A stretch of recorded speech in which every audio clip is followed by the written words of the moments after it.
There's no feeling more intense than starting over. If you deleted your homework the day before it was due, as I have, or if you left your wallet at home and you have to go back after spending an hour in the commute. If you won some money at the casino and then put all your winnings on red but it came up black. If you got your best shirt dry cleaned before a wedding and then immediately dropped food on it. If you won an argument with a friend and then later discovered that they just returned to their original view. Starting over is harder than starting up. If you're not ready for that, like if you've already had a bad day, then what you're about to go through might be too much. Feel free to go away and come back. I'll be here. Alright, thanks for coming with me on this trip. I'll understand if you have to take a break at any point. Just find a safe place to stop and quit the game. Don't worry, I'll save your progress, always, even your mistakes. This game is a homage to a free game that came out in 2002, titled Sexy Hiking. The author of that game was Jazuo, a mysterious Czech designer who was known at the time as the father of B games. And B games are rough assemblages of found objects. Designers slap them together very quickly and freely, and they're often too rough and unfriendly to gain much of a following. They're built more for the joy of building them than as polished products. In a certain way, Sexy Hiking is the perfect embodiment of a B game. It's built almost entirely out of found and recycled parts, and it's one of the most unusual and unfriendly games of its time. In it, your task is simply to drag yourself up a mountain with a hammer. And that act of climbing, in the digital world or in real life, has certain essential properties that give the game its flavor.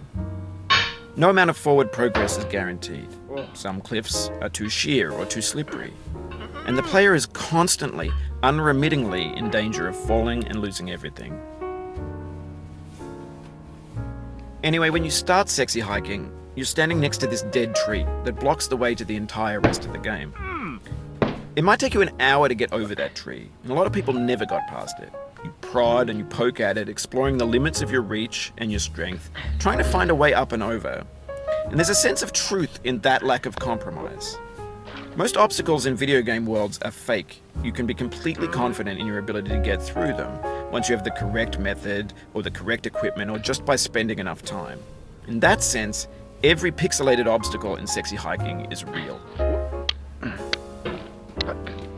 The obstacles in Sexy Hiking are unyielding, and that makes the game uniquely frustrating. But I'm not sure Jazuo intended to make a frustrating game. The frustration is just essential to the act of climbing, and it's authentic to the process of building a game about climbing. A funny thing happened to me as I was building this mountain. I'd have an idea for a new obstacle, and I'd build it, test it, and it would usually turn out to be unreasonably hard. But I couldn't bring myself to make it easier. It already felt like my inability to get past the new obstacle was my fault as a player rather than as a builder.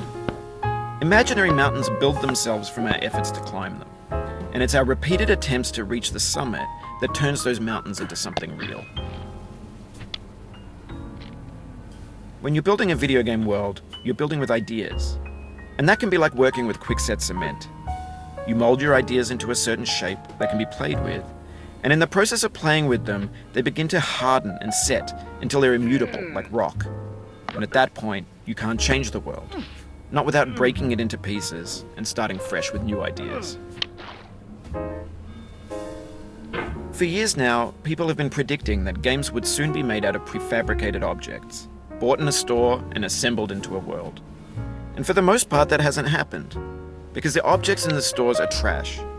I don't mean they look bad or that they're badly made, although a lot of them are. I mean they're trash in the way that food becomes trash as soon as you put it in the sink. Things are made to be consumed and used in a certain context, and once the moment is gone, they transform into garbage. In the context of technology, those moments pass by in seconds. Over time, we've poured more and more refuse into this vast digital landfill that we call the internet.